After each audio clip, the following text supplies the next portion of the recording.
J'ai vraiment été très heureuse dans ce quartier. Après, j'étais triste de voir ce qu'il en devenait.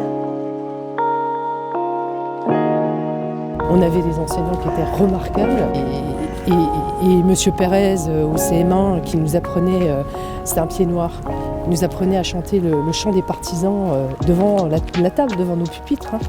Donc on nous apprenait à l'école ce qu'était la France très tôt et l'amour de la patrie, ici, dans un quartier populaire. On sortait en CM2, on savait chanter la Marseillaise et on connaissait le chant des partisans. Donc on avait cette identification à la France, très tôt, très jeune. Donc c'est pas parce qu'on vit dans un quartier et qu'on a grandi dans une tour de 15 étages qu'on peut pas avoir le respect de son pays. On allait commencer les années 60.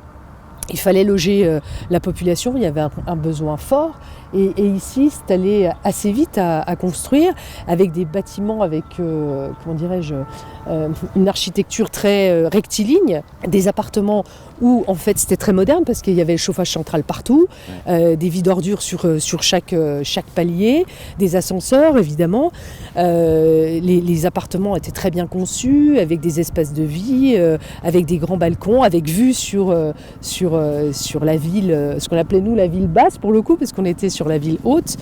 Et on était, à l'époque, on était quasi au milieu des bois. D'ailleurs, il en reste encore. Moi, je jouais dans ces bois quand j'étais petite. On faisait des cabanes, on jouait aux gendarmes et aux voleurs. Mais c'était l'époque où on respectait la police. Ce que tu décris et ce que tu expliques, c'est qu'à l'époque, il y avait une vraie mixité, mais qui était une mixité sociale. C'était une mixité sociale. Ethnique.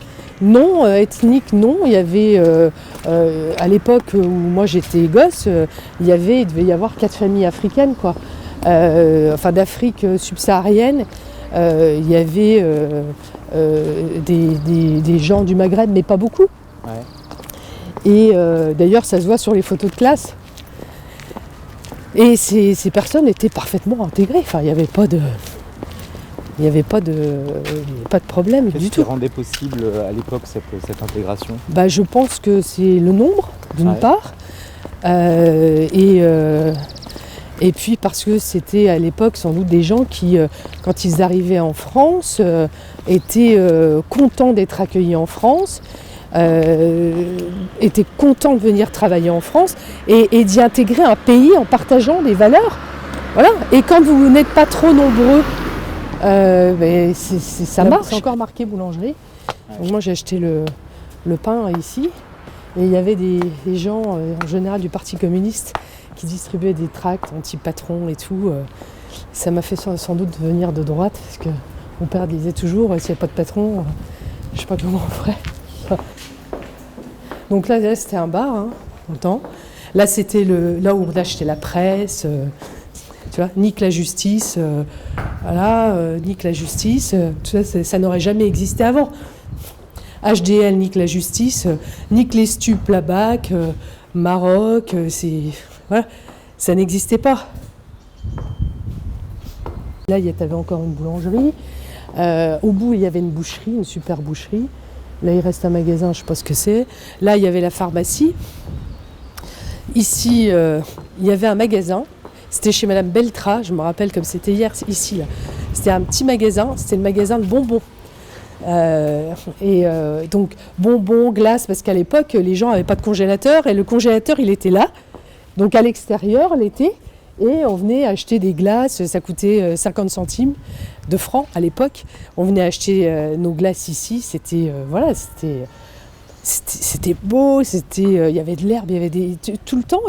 Ici, on est au milieu normalement de la forêt, de la nature. C'est vraiment un joli quartier, vraiment.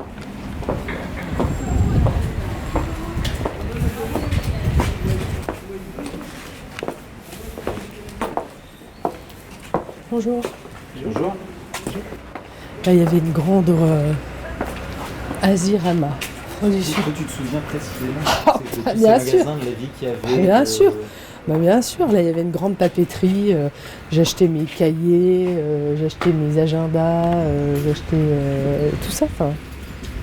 Et c'est quoi l'espèce de bascule qui fait... Là c'était la boucherie, tu vois, c'est encore écrit dessus, boucherie.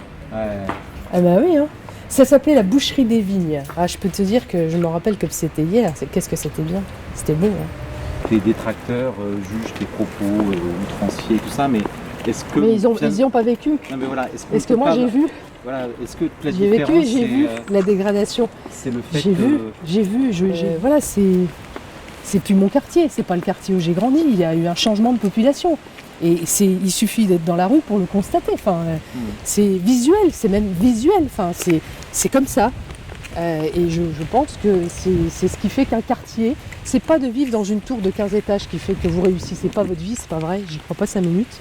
Surtout quand vous avez la chance d'avoir l'école gratuite, des enseignants de très bon niveau, c'est pas du tout ça le sujet. Et puis alors la messe, c'était avec la guitare et tout. C'était des super messes, c'était bien. Moi j'ai fait ma profession de foi, non pas ma profession de foi, j'ai fait ma première communion ici. Et il y avait combien de baptêmes à votre époque et maintenant combien il y en a? Bah, de ce que j'ai lu dans l'Est républicain, il faudrait retrouver. À l'époque, il y en a 250 par an, minimum. Aujourd'hui 5. 5. Ouais. Il faudrait appeler pour voir au diocèse combien ils font de baptêmes dans celle-là maintenant. Donc l'église et la terre des pauvres. Portez bien sur nous. Là, c'est le point de bascule quand un enseignant ici me dit que quand je travaillais pour une agence de publicité à l'époque chez Claude Régnier Conseil, on avait mis en place une campagne de propreté sur le Haut-du-Vienne parce que ça commençait, c'était sale. Enfin, les gens, les extérieurs étaient sales, alors qu'il y avait, je comprends pas pourquoi. Bon. Et donc, les ordures par terre, par les fenêtres, par terre. Enfin, moi, je trouve ça fou, quoi. De ne pas respecter les lieux communs, ce qui n'existait pas dans mon temps. Il y avait des concierges dans chaque bâtiment. On n'aurait pas eu intérêt à faire le bazar, même sur le gazon, enfin sur les pelouses, parce qu'on se serait pris un coup de bâton sur les fesses. Et donc quand je fais cette campagne propreté, je viens à cette école distribuer des cahiers de coloriage où on met en scène un personnage qui s'appelle Samodule. Et l'enseignant qui me reçoit, qui m'avait eu, il me montrait les porte-manteaux, il me dit « Regarde, je vais te montrer ».